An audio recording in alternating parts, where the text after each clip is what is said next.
I'm in love with a cold. Okay, I think I'm in focus. I think this may work. Maybe. I've been trying to film this video multiple times and it's not working because I look frumpy as hell and I wasn't focused for a little while. But now I am, hopefully. Oh, I don't know why whenever I film these videos I'm wearing jeans. Have you guys ever tried sitting on the floor wearing jeans? It's so uncomfortable. Okay, I gotta start the video because if I don't, y'all are gonna be here for forever. So, let me just do my intro. And that is because I need water. Okay, great way to start the video.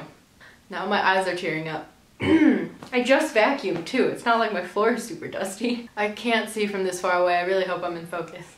Hey guys, so today I'm going to be filming my April wrap-up and favorites video. Now, if you're new to my channel, you might be wondering why I'm not filming a TBR in conjunction with my wrap-up, and that is because I never really know what I'm going to be reading next, so I just leave it up to whatever I'm in the mood for, and I also never really know how busy I'm going to be in that month, so I just don't select a bunch of books. Plus, I'd feel like pressured to read all of them or try to get through all of them and read more. I don't know. So I just don't do TBRs, but if you've been watching my channel, you might be wondering why I'm filming a favorites video, and that's because I love watching favorites videos, and I wish booktubers would make them more often, because we know what books they love, but what about the other stuff? So that's what I'm going to be doing. Anyway, I'm just going to get started. This video might be kind of long, so I'm going to try to go through these as quick as I can. So as far as my wrap-up goes, I read more books than I thought I'd be able to in the month of April, but I didn't read as many. I'm not going to be explaining the synopsis of any of these books because if I try to, this video will be really long, and also I want you guys to go look up actual good reviews, or like reviews that are well thought out and that have, you know, eloquent speakers or people who type better than I do, so yeah. Anyway, I have my laptop sitting right in front of me, so if you wonder why I keep looking down, it's just to reference what books I read, because I can't remember them for the life of me. The first book that I completed in the month of April was Rowdy by Crownover, and that is the 5th book in the Marked Men series, and I gave this one a 4 out of 5 stars. The first 2 books in the series gave me like really no hope. I gave those each a 2 out of 5 stars, I think. I didn't like the stories, I didn't like the characters, and I was really worried because I was like, I thought the series was gonna be great, but it just, ugh. And I mean, I love tattoos. They're gorgeous, if they're done tastefully. Rowdy I gave a 4 out of 5 stars too. It's a new adult book, and if you're not really into like very graphic scenes, maybe this one isn't for you. Moving on. The next book I read was Confess by Colleen Hoover. This book, I think anyone can read. Even if you're still in high school, like new adult, I mean, it depends on what you can handle, and Colleen Hoover's books are just fantastic, and it just goes to show that not all new adult books have to have the steamy scenes that like are too graphic. I mean, sometimes they're tastefully done and I really enjoy them. For example, the On Dublin Street series by Samantha Young. I mention it all the time. Just such a great series. Apart from that, Confess by Colleen Hoover. I don't think Hoover could write any book that I wouldn't enjoy.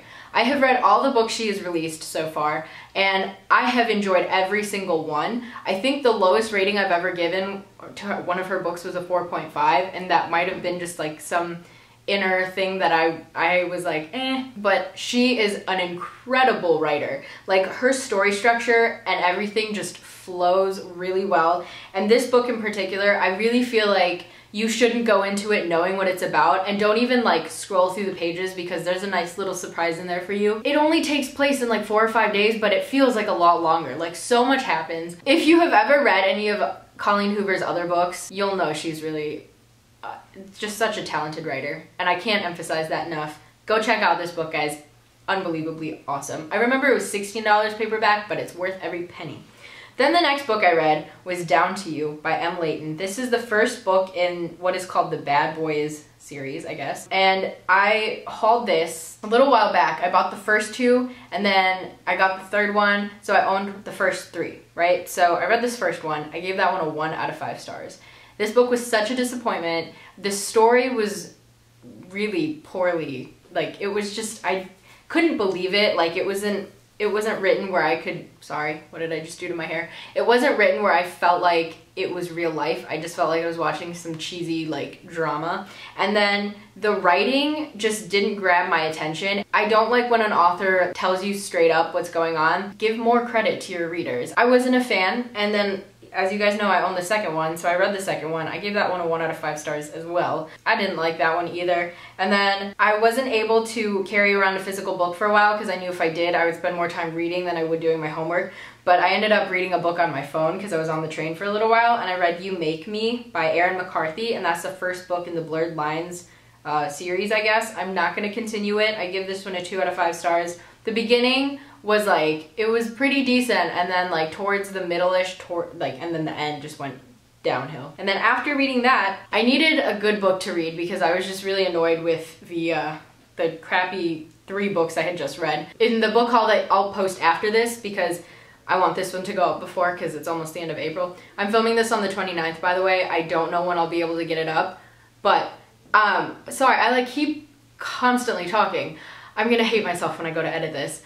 I read Finding Cinderella by Colleen Hoover because I got it in an unboxing recently, which again, I will post after. Finding Cinderella you can get online. I think it's free as an ebook, but I had to get the physical copy. I, again, can't say enough amazing things about the way she writes. It's a novella, so it's a lot shorter than a book, but it doesn't feel short. It feels very wrapped up nicely, like you had a full story and there was nothing missing, there were no puzzle pieces that weren't there.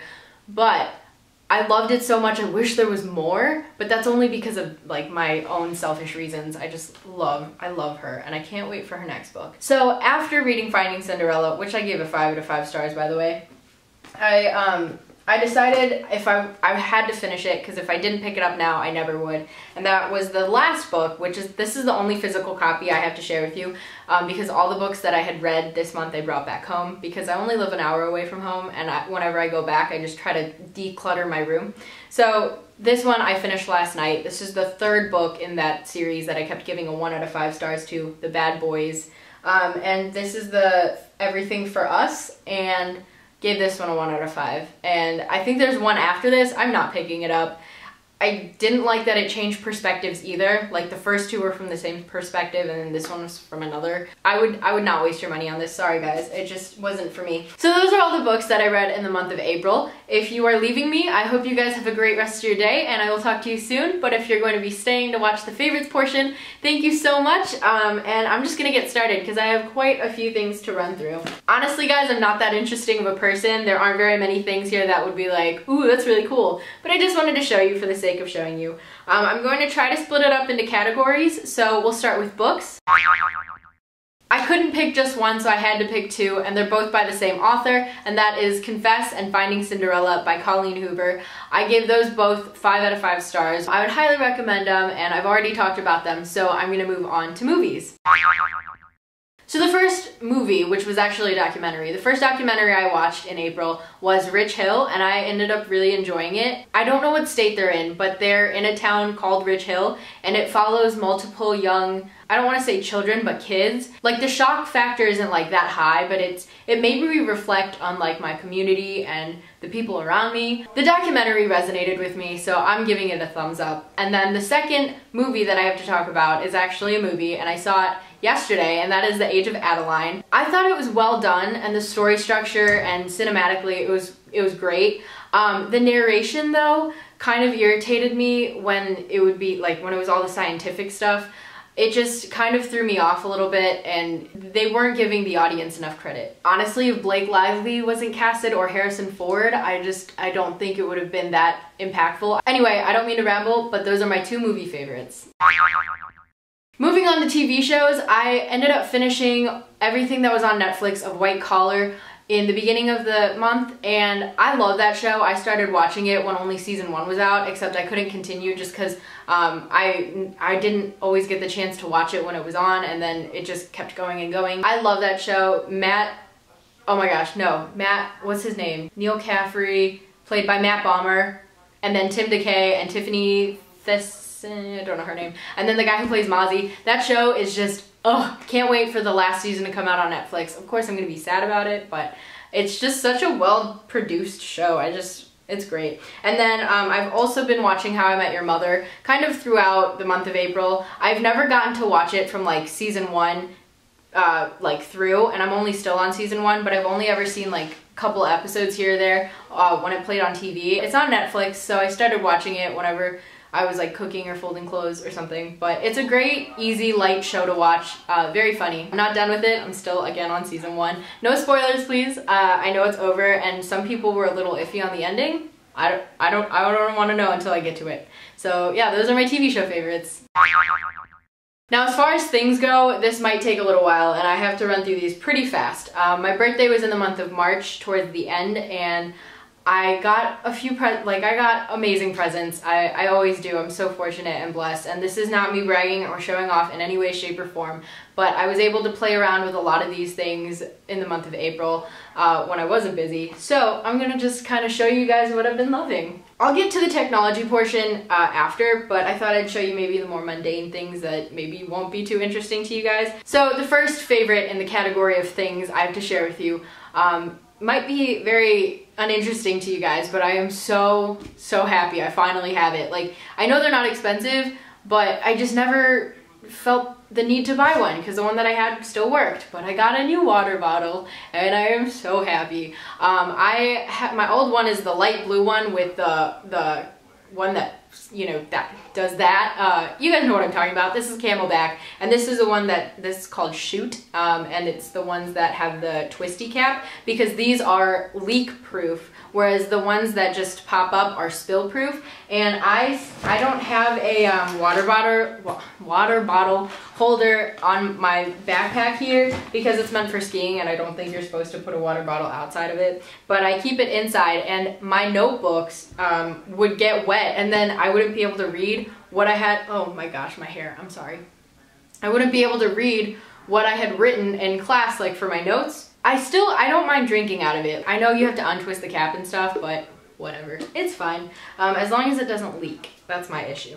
Another favorite of mine, notebooks. Okay, I only have one here to share with you because I don't want to look like the biggest notebook junkie, but if you guys ever wanted to see a video, not that I can imagine anyone would want to, I have a lot of notebooks, and I don't write in all of them, but I have more than I should right now going on, except I always have one core one that I write like my thoughts and stuff, because it's cathartic. I'm not gonna, like, sometimes I just can't figure things out, so I'll write like my complications, and then as I'm writing it, it just kind of becomes more clear. I don't know if anyone else experiences that too, but this is the journal or the notebook or whatever that I'm currently writing in. It's from this brand, greeninspired.com. I had a notebook from them before and I completely filled it up. I love the pages, and then the lines on the inside, I don't think you'll be able to tell, but they're not too thick and they're not too thin. Like, I hate when the lines are so spaced out. On the front here it says Ideas Come From Everywhere by Alfred Hitchcock, and my aunts gave this to me and it's very fitting and I love them so much.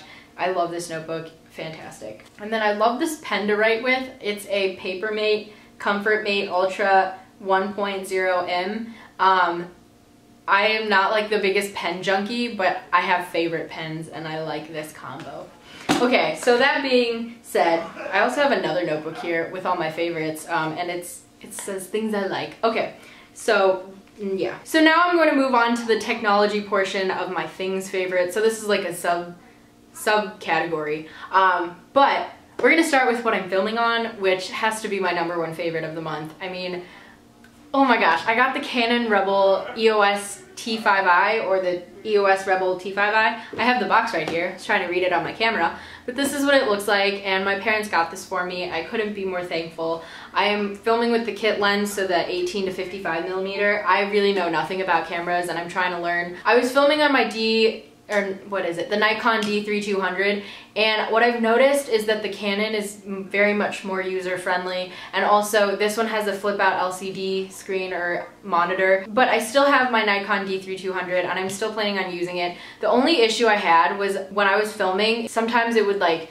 only film the first 3 seconds, and I would come back, sit down, and like I would start to say something and it would just stop. So I'm really thankful to have this one. Of course, I'm still going to try to use my D3200. If I find that I'm not using it, I'm probably going to give it back to my mom, because it was my mom's in the first place and I took it. Another favorite of mine is where my D3200 is currently, and that is my camera bag, which it holds my tripod and my Canon camera. I ordered this bag from Amazon and it was, I think, $37, which rounded up to like 40 or 41 or something with tax. I love I love this backpack, okay? I had been using, I don't know where it is, but my Nikon, like the bag that you have to hold from the handle or it has the shoulder strap, that one wasn't working for me, especially now that I have 2 cameras and I always want to carry around my tripod and everything. My microphone, my 2 cameras, my tripod, all my other like gadgets and like little pieces of like tools or whatever, they fit into this bag. Given I don't have that many, but still, it's nice knowing that they're all in one place and that they're protected, and I am so happy to finally have a backpack for it. And plus, as a starter backpack, I think this one's great. Again, I know really nothing, and if you guys have any camera tips or could point me to anywhere with camera tips, I would highly, highly appreciate it. But I'm really excited. Another thing that I've been loving, gadget technology wise, I'm just gonna show you guys my laptop because I don't have any other way of showing you, but Final Cut Pro 10. I got that because my old system of editing, which was iMovie, was failing on me so many times. And anyway, yeah, I've been loving my laptop and everything that comes with it. And then another thing, these were $100 and I got them as a gift and I love them, I really do. But they're not like the best quality in terms of how they're made. They're very flimsy, but the sound quality is amazing, and you might be wondering why they're so huge. It's because it fits my entire ear. And I edit a lot and they're always, you know, over my ear, so they fit all around so it doesn't feel like they're pushing against it. And also I hate the in-ear ones because they just, can't stand them. When I go running, it sometimes bothers the hell out of me that I just stop using them, but this is what they look like. These match my backpack, which I love. I love how everything that I have kind of accidentally matches, but that's what my eyes gravitate towards too. Speaking of backpacks, segue, oh my goodness, I love this backpack. All right, so you might be wondering why I have a little boy's toy backpack, but I'm gonna show you. I felt like I was like rushing through the intro of this video and now I'm like moving at a turtle's pace, so I have to kind of speed it up. I apologize. So I did a really crappy job at putting it back in the bag, but my mom gave my neighbors and I this backpack for Christmas. They have different colors obviously, but we opened it up and I was like, what the heck is this? Like, I think this is the weirdest thing ever. It says Rip Pack Cruiser Sling Bag. I'll try to find where it is and link it below, but this is from Eddie Bauer. My neighbors and I, we love being outdoors over the summer. We love going on bike rides. We love walking everywhere. We just love being outdoors. My mom was like, you'll love this. And I was like, okay. And I like the colors. I mean, blue, green, favorite colors, right? So she tells me to open it up and then I'm like, what the heck? And so I don't know if I caught that on camera, but I just flipped it inside out, zipping up this pocket, right? This is what it looks like. And you sling it over your shoulder. You can put your phone here while you're biking and stuff, or if you wanted to wear it while you're running, except it's a sling back, so it would move around a lot. And the cool thing is if you wanted to take it off immediately and don't want to sling it over your shoulder, you can unhook it that way. And oh, there's also a spot where you can plug it in right here. So if you wanted to do it the opposite way, that's really cool. I didn't know that. I've only used this a couple of times, and that's when the weather was nice. But unfortunately, I can't fit my notebook or laptop, so I can't bring it to class. But it's so lightweight. The quality is also really nice. Like, it doesn't feel cheaply made. But there's like, the big pocket has like almost like a laptop pocket or a tablet pocket or something like that. And then there's the big pocket. And then this pocket, the one that you can flip inside out, you can also store stuff in. But then this pocket is just as big, and there's other like compartments in here. So there are a lot of pockets that you can put stuff in, and that's great. And a bonus is that there's a nice little water bottle slot. I wouldn't recommend bringing one that's like heavy duty like this. I would just get one of those disposable like Dasani or Aquafina or whatever. Just because if it falls out, you won't be too sad about it. But it's great. I love this. I love it, love it, love it. And I think that's, oh no, this is another favorite. This sweatshirt I got in the mail on Saturday, excuse me, washed it on Sunday. It is now Wednesday. I have worn it every single day since then. So it says I woke up like this, and that song by Beyonce, I think it's from Flawless, but that's one of my favorites. Partition, Pretty Hurts. If y'all can hear my neighbors, I'm sorry. No, but I genuinely really liked it because of the phrase I woke up like this. I thought it was funny. And when I got it, it was on sale for like $25.95 with free shipping. And honestly, I think it's only worth that. I wouldn't pay any more money for it just because while it is very soft, I don't know how long it's gonna last being soft, and also the material isn't very thick, and also the picture was cool, but it's not very vibrant. I don't know if it's showing up any better on camera, but it looks a little faded in person, but whatever. And I think that's all I had to share with you guys. I hope it is, because this video is probably super duper long. So those are all the things that I had to share with you, and I'm sorry for my crazy looking hair. I just didn't want to style it because I was lazy. But that is the end of this video. That's all I have to share with you guys. I hope you enjoyed it. Leave me your comments. Let me know what's going on in life. And that, yeah, with that being said, I'm gonna go. I hope you guys have a great rest of your day, and I will talk to you soon. Bye.